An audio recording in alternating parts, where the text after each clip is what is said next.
Friends, elevator চ্যানেলে আমি তোমাদেরকে ওয়েলকাম জানাচ্ছি। তোমরা যারা ম্যাকআউট ইউনিভার্সিটি থেকে বিটেক পড়ছো এবং 2026 সালে যারা মানে 6 সেমেস্টারে উঠবে, এখন তোমরা 5th সেমেস্টারের পরীক্ষা দেবে। 5th সেমেস্টারটা এখন ভালো করে পড়ো, কিন্তু তোমাদের 6 সেমেস্টার সম্বন্ধে আমি কিছু কথা বলে রাখতে চাই যাতে তোমাদের কাছে ভিডিওটা পৌঁছায়। দেখো, 6 সেমেস্টারে কিন্তু একটু লোড তোমাদের বেশি, কেননা কম্পালসারি সাবজেক্টের মধ্যে দেখবে ডিবিএমএস আছে আর কম্পিউটার নেটওয়ার্ক আছে। এই ডিবিএমএস এর মধ্যে কিন্তু আবার দুটো ভাগ আছে, একটা ডেটাবেস ডিজাইন পার্ট আছে আর একটা তোমার এসকিউএল প্রোগ্রামিং আছে আর পিএল এসকিউএল আছে, যেগুলো কিন্তু এক একটা সাবজেক্ট। সেই জন্য দেখো, ডিবিএমএস এর মধ্যে আবার রিলেশনাল অ্যালজেব্রা আছে, কোয়ারি অপটিমাইজেশন টেকনিক আছে, ডেটাবেস মডেলিং আছে।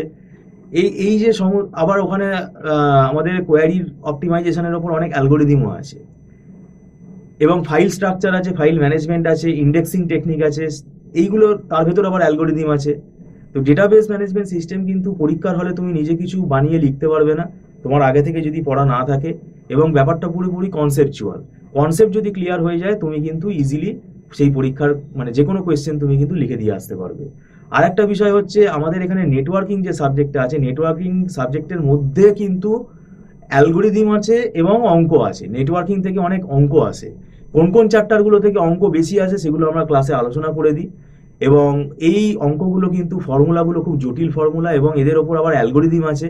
তাই নেটওয়ার্কিং সাবজেক্টটা কিন্তু ক্যাজুয়ালি একদম নেবে না, কেন নেটওয়ার্কিংটা হচ্ছে আগামী দিনে আমাদের ফিউচার। নেটওয়ার্কিং না জানলে যে কোনো আইটি ফিল্ডে কাজ করতে গেলে তোমাদের অসুবিধা হবে।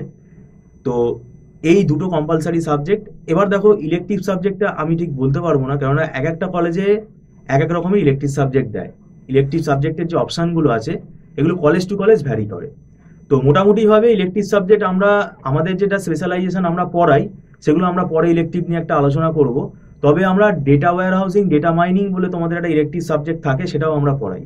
মুশকিলটা হচ্ছে data warehousing, data mining, এটাও কিন্তু আবার দুটো সাবজেক্ট আছে এর মধ্যে। বিশেষ করে ডেটা মাইনিংটা পুরোপুরি তোমার কিন্তু স্ট্যাটিস্টিক্স বেস, এবং ওর মধ্যে কিন্তু সবই মেশিন লার্নিং টাইপ অ্যালগোরিদম রয়েছে। কারণ ডেটা মাইনিং এর অ্যালগোরিদম যেগুলো আছে, সেগুলো কিন্তু আমাদের আবার মেশিন লার্নিং এও ইউজ হয়। তো এই সাবজেক্টটা মানে দু মাসের মধ্যে তো ইম্পসিবল, তোমার তৈরি তুমি করতে পারবে না।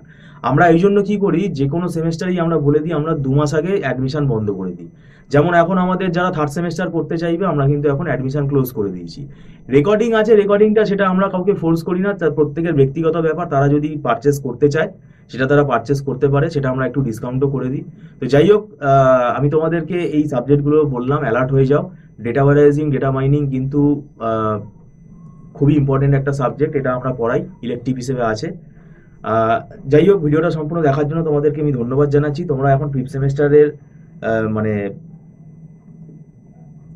প্রিপারেশনটা ভালো করে নিয়ে 5th সেমেস্টার ভালো করে দাও। 5th সেমেস্টার দেওয়ার পরে দেরি না করে কিন্তু 6th সেমেস্টারের পড়া শুরু করে দাও।